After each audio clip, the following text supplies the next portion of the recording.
بسم الله الرحمن الرحيم.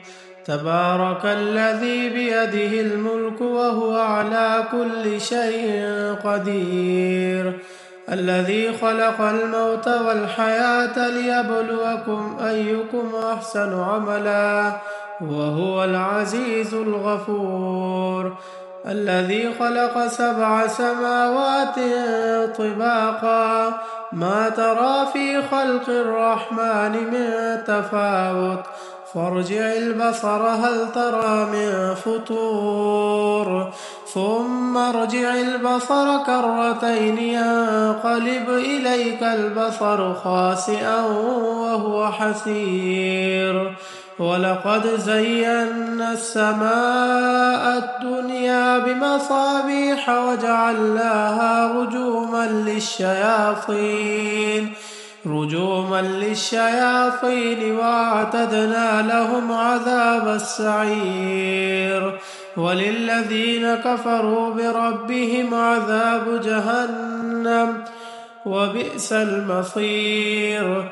إذا ألقوا فيها سمعوا لها شهيقا وهي تفور تكاد تميز من الغيظ، كلما ألقي فيها فوج سألهم خزنتها ألم يأتكم نذير، قالوا بلى قد جاءنا نذير، فكذبنا وقلنا ما نزل الله من شيء إن أنتم إلا في ضلال كبير، وقالوا لو كنا نسمع أو نعقل ما كنا في أصحاب السعير، فاعترفوا بذنبهم فسحقا لأصحاب السعير.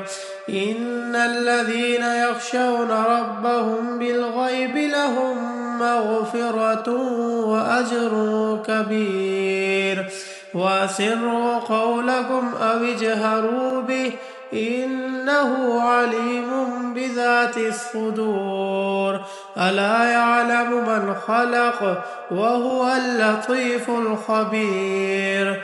هو الذي جعل لكم الأرض ذلولا فامشوا في مناكبها وكلوا من رزقه وإليه النشور.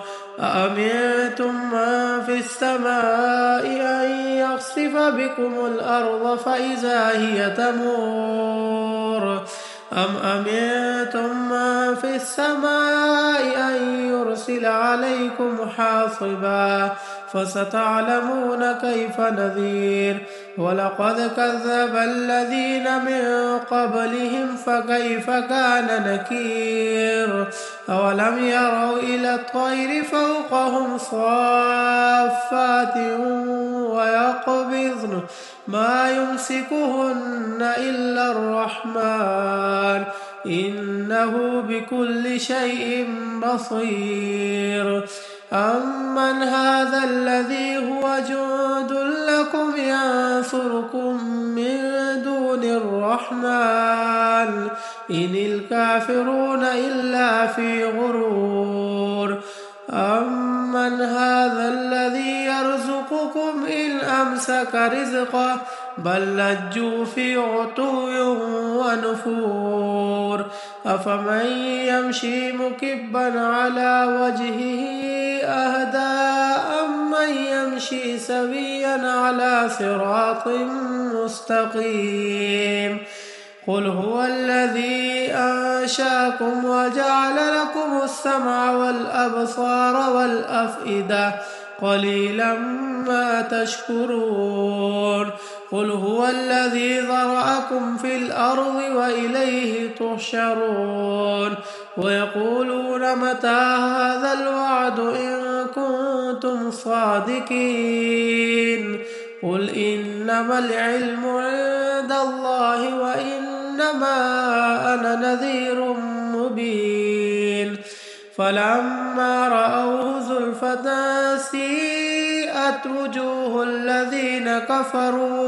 وجوه الذين كفروا وقيل هذا الذي كنتم به تدعون قل أرأيتم إن أهلكني الله ومن معي